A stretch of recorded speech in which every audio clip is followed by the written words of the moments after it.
Olá, nós somos o grupo 2 e vamos abordar sobre as propriedades da derivada. Primeiro, eu preciso definir o que seria uma derivada.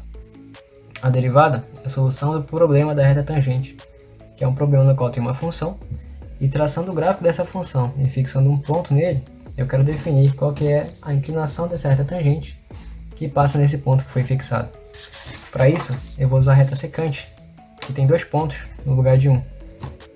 O que é importante, porque com 2 pontos eu tenho a variação de x, por consequência a variação de y, que vão formar aqui um triângulo juntamente com a reta secante.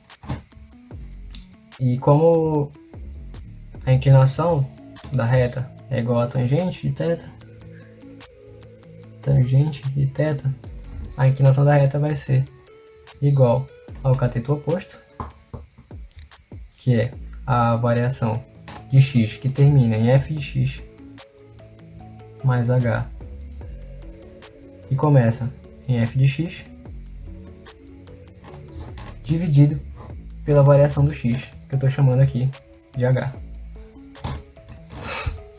Tendo isso em vista, nós podemos agora partir para o pulo do gato que tiveram, que foi toda vez que eu aproximo o meu segundo ponto do meu ponto fixado, isso é, toda vez que eu reduzo aqui a variação do x, toda vez que eu diminuo a variação do x, eu tenho uma mudança na inclinação da minha reta. O mais legal perceber ainda é que essa mudança na inclinação da reta faz essa inclinação da reta se parecer cada vez mais com a inclinação da reta tangente. Isso quer dizer que cada vez que eu diminuo essa variação de x, eu me aproximo mais da minha reta tangente. Ou seja, a inclinação da minha reta tangente, vai ser igual ao limite da inclinação da reta secante com h tendendo a zero. A inclinação da reta secante a gente já viu que é f de x mais h menos f de x sobre h. Portanto, a inclinação da reta tangente vai ser limite de f de x mais h menos f de x sobre h com h tendendo a zero. Isso aqui é a inclinação da tangente, também chamada de derivada da função de f em x.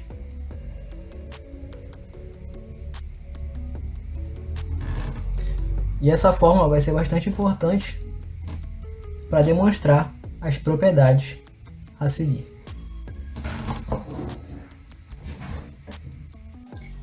A primeira que eu vou falar para vocês é a propriedade derivada de uma constante. Eu acho ela bem básica, a gente não tem muito segredo, né? Você pode conhecer não só pelo nome de uma constante, mas também por uma função contínua. Enfim, qualquer uma vocês podem estar adotando aí. Vamos lá, por exemplo, vamos supor que a gente tem uma função f de x e que essa função f de x, independente do valor atribuído a x, a gente encontre um valor k, sendo k uma constante, né? E aí quando a gente for calcular a derivada dessa função, a gente encontra um valor igual a zero. Vamos ver a mágica acontecendo em um gráfico. Se traçarmos uma reta seguindo essa função, a gente vai ter uma reta horizontal. Então, y igual a f de x vai ser a nossa função. Vamos lembrar que se a gente quiser derivar, precisamos ter em mente que a derivada é a inclinação da reta tangente em um determinado ponto, ou simplesmente a taxa de variação de uma função em determinado ponto específico. É fácil notar, então, né, agora a gente pode notar que a inclinação da reta tangente em qualquer ponto ao longo dessa função também vai ser horizontal, não é? Ou seja, a inclinação vai ser igual a zero, né? Então, vamos também calcular de uma forma algébrica, né, a derivada dessa função, usando a ideia de limite, né, a definição de limite. A derivada dessa função vai ser o limite quando h tende a zero da função de f de x mais h, né? E f de x mais h, como é uma constante, a gente pode colocar como k mesmo. Lembrando que a função é constante, né? E que, independente do ponto x, a nossa função sempre vai ser igual a k. Então, f de x mais h sendo k, né? Menos o f no ponto x, que em qualquer ponto também vai ser igual a k. Sobre h. Então, k menos k é zero, e o limite de zero sobre h é igual a zero. Temos a nossa primeira prova. Vamos agora para a segunda propriedade, que é a regra de derivação que usa a soma e a diferença entre duas funções. Eu coloquei o seguinte: sejam f de x e g de x funções diferenciáveis, então a derivada da soma é a soma das derivadas e a derivada da diferença é a diferença das derivadas. É bem intuitivo, galera. Eu vou demonstrar a vocês a derivação pela soma.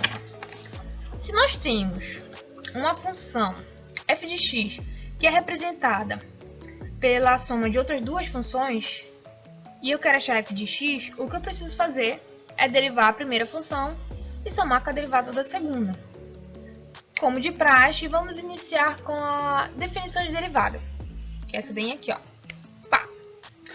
Agora, vamos substituir os termos. Bem, se eu quero achar f de x mais h, o que eu tenho que fazer é substituir ele no lugar de x.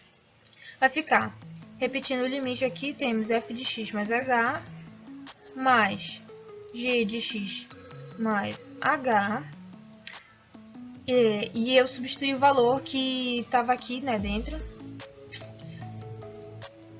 menos f de x, que vale, vou colocar entre colchetes para ficar melhor, menos f de x mais g de x.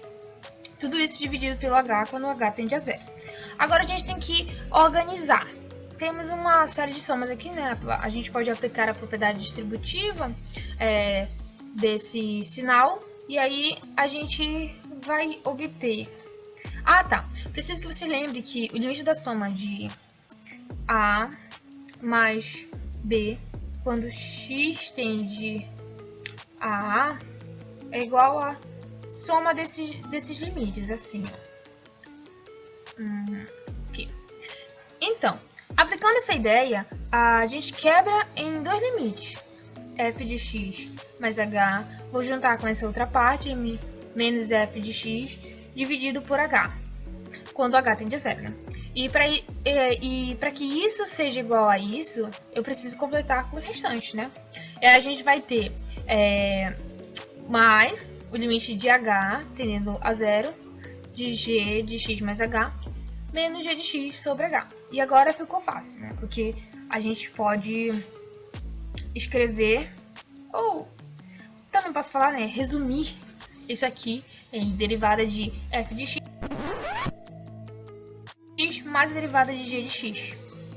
Então, provamos que a derivada da soma é a soma das derivadas.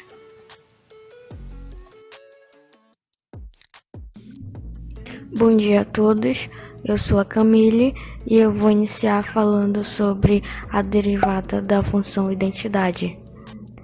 Bom, para realizar a demonstração, vamos utilizar a definição de derivada. E como o próprio nome já diz, a função identidade reflete ela mesma.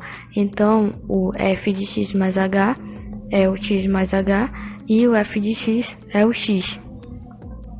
Isso resulta em limite, quando h tende a zero, de x mais h menos x sobre h.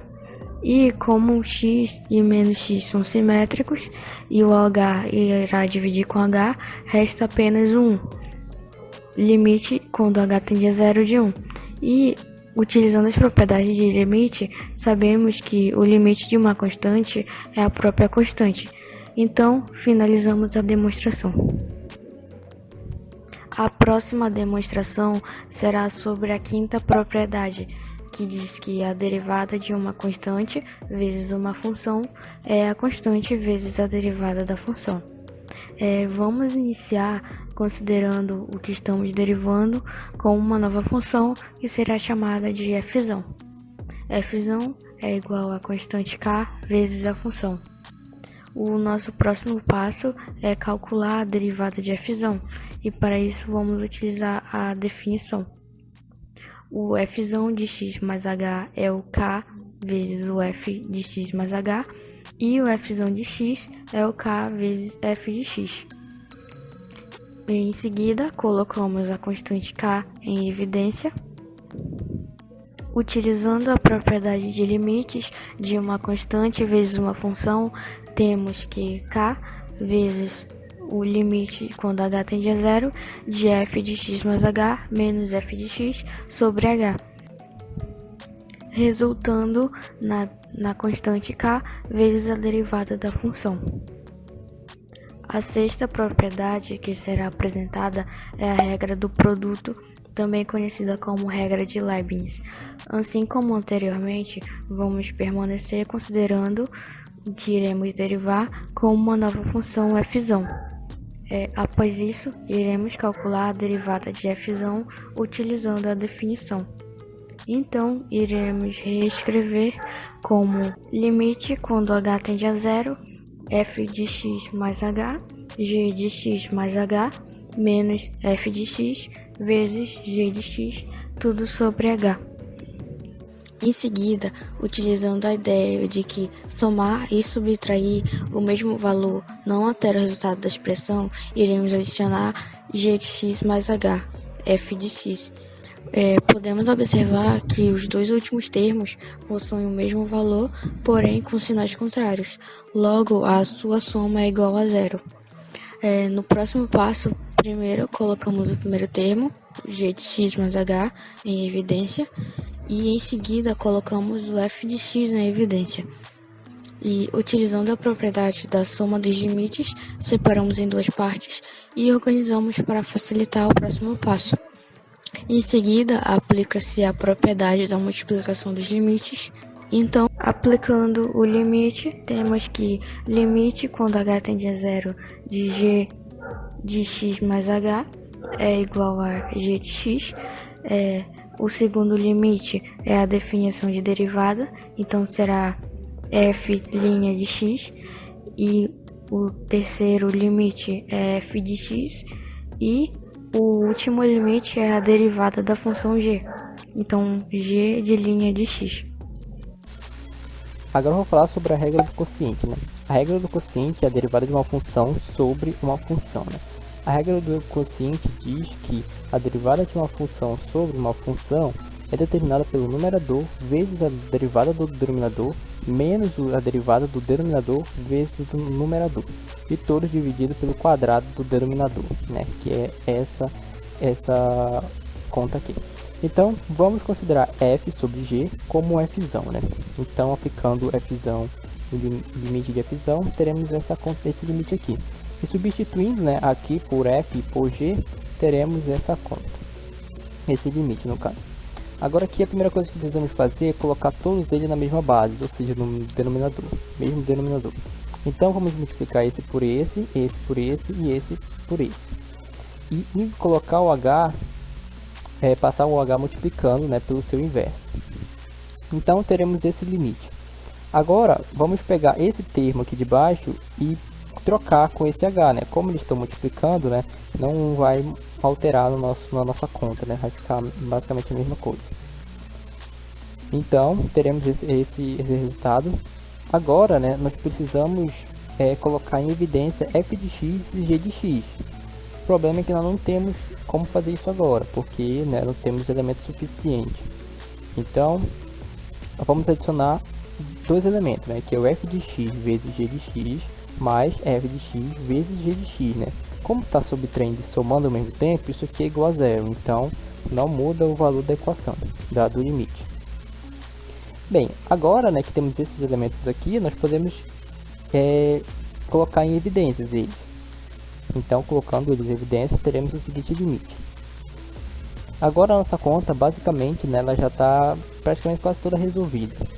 Agora a gente vai fazer só algumas manipulações com as propriedades de limite, né? Aqui temos um limite, né, da diferença vezes o produto, né? Então podemos colocar o limite do primeiro menos o limite desse aqui do segundo vezes o limite do terceiro, né? Então ficaria dessa forma aqui. Para não ficar muito grande, né, eu já vou acabar só explicando aqui essa parte, né, porque a gente poderia também pegar para botar o limite desse aqui vezes o limite desse aqui menos esse limite vezes esse limite e vezes esse limite aqui do final. Bem, mas aqui nós percebemos, né, que o limite de g de x, quando h tende a zero, é g de x, né, já que não temos um h aqui para estar manipulando, então seria só g de x, né. E o limite desse termo aqui, né, nós podemos analisar que o limite desse termo é nada mais nada menos que a derivada de f', ou seja, a derivada de f, né, quando h tende a zero. E essa lógica ela se repete também aqui no f de x, né?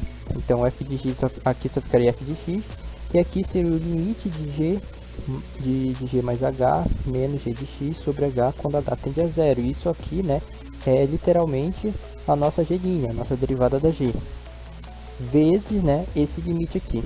Aqui, né, nós já podemos aplicar o limite, porque como podemos perceber, esse termo aqui de baixo não vai ficar igual a zero, então não vai ficar uma divisão por zero. Então podemos aplicar logo o limite e então ficará dessa forma. Então aqui já podemos ver, né, que ela já vai começando a se aproximar da nossa equação inicial. Então temos f de x vezes a derivada de f de x menos f de x vezes a derivada de g de x vezes 1 sobre g vezes g. Aqui como está g vezes g, né, fica g ao quadrado, né, então vamos ver depois isso, fica g ao quadrado e ficando dessa forma, né, multiplicando lá. Só que, né, não está numa ordem certa. Aqui já pode ser considerado, né, como verdadeiro, já que é multiplicando, né, então a ordem aqui não importa. Então, mas para ficar idêntico, né, como a gente mostrou no início da conta, né, então teremos essa conta aqui. A derivada de f vezes g menos a derivada de g vezes f. E tudo isso sobre g elevado ao quadrado. Exatamente a mesma conta que apresentamos lá no início. Então, aqui nós provamos, né, que f de g, que é a derivada de uma função sobre outra função, é igual à derivada da f vezes g menos a derivada de g vezes f sobre g ao quadrado. Bom, eu vou demonstrar a propriedade conhecida como regra do tom, e que diz que a derivada de x elevado a n vai ser igual a n vezes x elevado a n menos 1, como se tivesse tombado esse n lá do expoente. Para isso a gente vai usar a definição. A gente começa substituindo. E agora a gente vai usar o conhecimento de que x mais h elevado a n pode tomar essa forma, em que o x começa com o expoente n e termina com o expoente 0, e o h começa com o expoente 0 e termina com o expoente n. Substituindo aqui, nós temos que isso aqui. E como tinha um x elevado a n e um menos x elevado a n, eu podia simplesmente cortar. E assim eu fiz. Com isso, eu posso pôr o h em evidência na parte de cima e também posso cortar esse h com esse h. O que me sobra é limite do que sobrou aqui. Lembrando que cada h perdeu um expoente por conta da evidência aqui. E aplicando o limite de h tendendo a zero, todo h que tiver vai virar zero, incluindo os que estão aqui e não estão aparecendo. Lembrando lá que o h começava com zero e ia aumentando no decorrer da forma. E o x era ao contrário. O que nos sobra então é simplesmente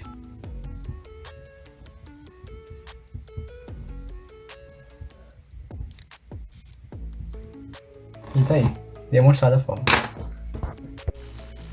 Bem, agora eu vou falar sobre as aplicações de derivada. Pode parecer que não, né, mas o cálculo diferencial ele tem muitas aplicações atualmente e está constantemente implícito no nosso cotidiano. O meu objetivo aqui é mostrar algumas das situações onde o cálculo da derivada é aplicado e, por consequência, né, as suas propriedades. O primeiro exemplo é o tempo instantâneo de um carro. O motorista de um carro está constantemente em contato com uma derivada quando ele visualiza o velocímetro, e se pegarmos a distância total e dividir pelo tempo que ele foi de um ponto ao outro, teremos a velocidade média. Porém, quando uma pessoa ela olha, né, o velocímetro, ela não está vendo a velocidade média, e sim a velocidade instantânea, que é a taxa com que o carro está percorrendo a cada instante infinitésimo daquela viagem. E é aí que a derivada, né, é aplicada. Outro exemplo, né, é o filme cinematográfico. Um filme ele é nada mais nada menos que uma série de imagens estáticas, onde cada uma delas é praticamente idêntica às imagens visíveis. Cada um dos frames mostra o que foi filmado em uma posição e em um determinado tempo. Com isso, quando o filme ele é rodado, né, a uma velocidade adequada, as figuras sobrepõem-se e assim é criada a ilusão de movimento, ou seja, a animação, tendo aí, né, a presença das derivadas, já que as imagens são, cada uma delas são gravadas num instante praticamente infinitésimo ali entre elas. Bem, temos a taxa de crescimento, né? A taxa de crescimento ela é uma das mais utilizadas, eu acredito, que ela pode ser utilizada em diferentes situações, né? Podemos observar, né, o uso da derivada para o cálculo de diferentes de grandeza. E um exemplo disso, vamos supor aqui que um navio petrolífero sofre um acidente e começa a derramar óleo. Quando isso acontece, né, uma das coisas a se levar em consideração é manter a fauna, né, daquele local. E a derivada é um grande parceiro desenvolvido, pois com base na derivada, os cientistas eles podem prever como e quanto a mancha de óleo está crescendo a cada instante e onde ele está em um determinado momento. Assim, né, os cientistas lá eles podem tomar alguma decisão estratégica para conter esse problema antes que se destrua mais, né, aquela fauna daquele local. Bem, outro exemplo, né, é da lucro de uma empresa. Nós podemos utilizar a derivada para determinar em qual período uma empresa ela teve o maior lucro ou o menor lucro, através dos pontos mínimos e máximos de uma função. Podemos ir um pouco mais a fundo e descobrir se o lucro está acelerando ou desacelerando através do cálculo do ponto de inflexão, ou ponto crítico também. Bem, então aqui temos um gráfico dessa empresa, e ele estava começando a se desacelerar, né? E a tendência dele era criar uma parábola, ou seja, ele ia cair, né? E obviamente, essa lucro dessa empresa estaria caindo aqui, né? No caso, seria a representação do lucro da empresa caindo. Porém, né, como ela percebeu que isso estava encaminhando para um ponto de inflexão, que após esse ponto de inflexão lá iria cair, ela lançou alguma campanha, né? Alguma coisa lá, tomou alguma decisão estratégia para que isso não acontecesse. Então, ela voltou com o lucro dela subindo de novo. Já que falamos de pontos mínimos e máximos de uma função, né, vale a pena, né, ressaltar o conceito disso brevemente, né, já que não foi um assunto abordado em sala de aula. O ponto mínimo e máximo de uma função é literalmente os pontos de pico e de depressão de uma função, e para calcularmos esse ponto precisamos calcular o ponto de inflexão, ou seja, o ponto crítico, né, aquele ponto que acabamos de analisar no último exemplo. E devemos lembrar que a derivada está relacionada à inclinação da reta tangente à curva em um determinado ponto. Com isso, temos um ponto crítico quando a derivada da função se iguala a zero, ou seja, sua inclinação é nula. Então, se pegarmos uma reta aqui, né, tangente nesse exato ponto, analisaremos que ela será, a inclinação dela é zero, né? E aqui também, aqui também. Então, a derivada dela será zero. E agora, nós precisamos calcular os pontos mínimos e máximos, né? Porque, no entanto, aqui nós temos um gráfico, nós conseguimos perceber onde é o ponto mínimo e onde é o ponto máximo. Porém, se não tivéssemos um gráfico, como a gente encontraria esses pontos? Para determinar se o ponto máximo ou mínimo local, nós precisamos fazer o teste da primeira derivada, que é um assunto, né, que eu não vou falar como fazer, porque o tempo é pouco. Então, há necessidade de um estudo mais profundo, mas o teste da derivada ele seria para descobrir se a parábola tem uma concavidade para cima, né, aqui no caso, que seria o ponto mínimo dessa função, ou se ela tem uma concavidade para baixo, que seria o ponto máximo, ou também podemos chamar de pontos relativos. Aqui, se nós analisarmos também, esse ponto, que no caso, que ele é o maior de todos, ele pode ser considerado como ponto máximo absoluto, e esse aqui como ponto mínimo absoluto. Há necessidade também, né, aqui nós estamos considerando esse pedaço de gráfico, mas poderia ser que ela estaria sendo infinito, sei lá, indo continuando para cá, E aí aquele ponto para ele seria o ponto absoluto, né? Bem, tendo esses conceitos explicados brevemente, vamos continuar aqui com nossas aplicações, né? E agora trazendo um pouco o assunto para a área da computação, temos um dos algoritmos, né, mais utilizado no método de Machine Learning, que é o gradiente descendente. Ele é um algoritmo de otimização interativa de primeira ordem para encontrar o mínimo local de uma função, ou seja, exatamente aquele ponto que acabamos de estudar ainda há pouco. O objetivo dele é encontrar os pontos onde o erro seja minimizado e atualizar os parâmetros com que o modelo de Machine Learning está sendo criado, né? Então, essas foram algumas das aplicações, né, que eu resolvi trazer aqui, mas tem muitas aplicações, diversas aplicações com derivadas. Qualquer coisa que envolva mudança, tempo, alguma coisa que seja variável, provavelmente a derivada pode ser aplicada. E uma coisa que devemos nos atentar, né, é que nessas aplicações, nenhuma delas existe uma pessoa ali ao lado realizando o cálculo de fato, né? Mas sim um computador. E para esse computador realizar esse cálculo, alguém teve que programar algum algoritmo, que é o caso do gradiente descendente, por exemplo. Então, isso traz para nós que, às vezes, né, alguns estudantes eles acabam não gostando de cálculo pelo fato de eles pensar que não vão utilizar em nenhum momento isso na carreira deles. No entanto, são inúmeras as situações de aplicações derivadas, e na maioria das situações é um computador programado por alguém que realiza o cálculo da derivada.